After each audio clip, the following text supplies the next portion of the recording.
Kata Allah nggak ada yang sempurna. Setiap orang pasti salah. Saya salah, pasti.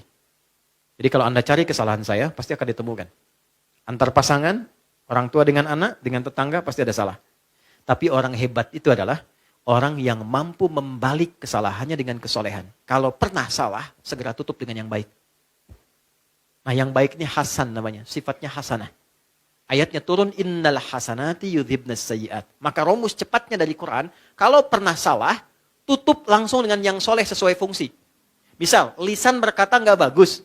Kalau pengen ketidakbaikan ini tidak dikenang sampai ke depan, banyakin berkata yang baik. Nanti yang baik-baiknya muncul, yang kurang baiknya hilang. Pernah disebut misalnya, maaf, dia pernah disebut pemabuk. Tutup yang mabuknya dengan kisah baru yang lebih baik.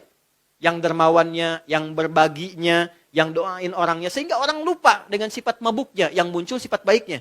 Dan ketika yang baik muncul, yang salah itu ternyata menjadi hikmah. Jadi cerita kebaikan. Kan ada orang kalau disebut salah, jadi berita buruk kan? Tapi ada orang yang ketika salahnya diceritakan, jadi kisah inspirasi. Untuk orang lain. Umar itu sebelum masuk Islam, salahnya banyak. Tapi setelah masuk Islam, kesalahan yang dilakukan oleh Umar, itu jadi inspirasi orang lain untuk berubah. Gak pernah orang dengar kisah Umar, yang salahnya, kecuali kesalahan serupa yang dikerjakan oleh orang di masa depan, bisa dirubah menjadi perbuatan yang lebih baik. Kata Allah, gak ada yang sempurna. Setiap orang pasti salah. Saya salah, pasti. Jadi kalau Anda cari kesalahan saya, pasti akan ditemukan.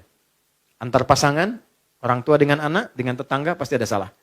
Tapi orang hebat itu adalah orang yang mampu membalik kesalahannya dengan kesolehan. Kalau pernah salah, segera tutup dengan yang baik.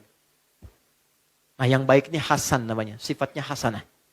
Ayatnya turun, innal hasanati yudhibnas sayyiat. Maka rumus cepatnya dari Quran, kalau pernah salah, tutup langsung dengan yang soleh sesuai fungsi.